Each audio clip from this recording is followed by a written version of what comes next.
Hello guys, कशा आहात तुम्ही सगळे. तर मी आज ना मसूर डाळीची खिचडी बनवली आहे. त्यासाठी मसूर डाळ तांदूळ भिजत घातले, कांदा टमाटर लसूण हे सगळं चिरून घेतलं व कांदा लसूण ठेचून घेतला. एका कुकरमध्ये तेल गरम केलं थोडं, मग त्यात जिरं टाकलं, ते तडतडू दिलं चांगलं. आणि नंतर त्यात कांदा आणि मिरचे टाकले, थोडे त्याला लालसर येऊ दिलं.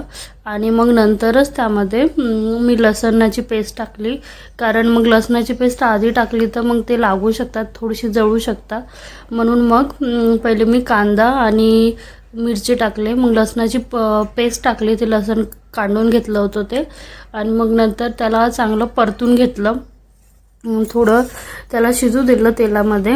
आणि नंतर त्यामध्ये आपण जे असतात बारीक चिरलेले टमाटर, तुमच्याकडे तेजपत्ता वगैरे असेल ते पण टाकू शकतात. मग नंतर मी टमाटर टाकले, टमाटरला पण थोडं तेलामध्ये शिजू दिलं.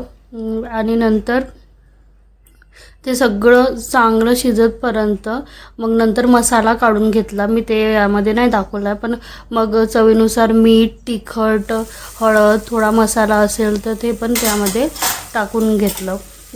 ते मग सगळं छान शिजू दिलं व्यवस्थित. त्यामध्ये थोडा त्याचा फ्लेवर पूर्ण ॲड होतपर्यंत थोडं शिजू द्यायचं मंद आचेवर. त्यामध्ये आपण आलू पण टाकू शकतो, पण मी ते तेवढं नाही टाकलं.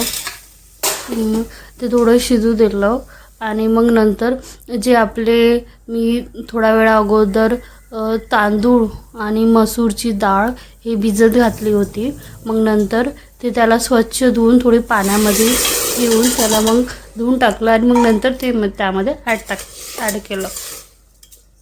तर हे जो खिचडी होती ती चांगली परतून घेतली मी, थोडी शिजू दिली त्याला. आणि नंतर मग थोडं जास्त क्वांटिटीमध्ये पाणी टाकून, कारण जेवढं पाणी टाकू आपण ते तेवढी मऊ लुसलुशीत अशी होणार. तर सगळं पाणी मी त्यामध्ये टाकून ते त्याचं झाकण लावून घेतलं, कारण मग जेवढं पाणी राहणार तेवढं छान लुसलुशीत होणार. त्यात वरून तूप टाकून पण तुम्ही खाऊ शकतात ते सगळं. तर असं जास्त क्वांटिटीमध्ये पाणी टाकलं आहे मी. आणि त्याला चांगलं फिरून घेतलं. ते फिरून घेतलं आणि ते बरोबर प्रॉपर असं मिक्स होतं. आणि मग नंतर ते कुकरचे झाकण व्यवस्थित लावून घ्यायचं आणि त्याला 2 किंवा 3 शिट्ट्या होतपर्यंत शिजवायचं.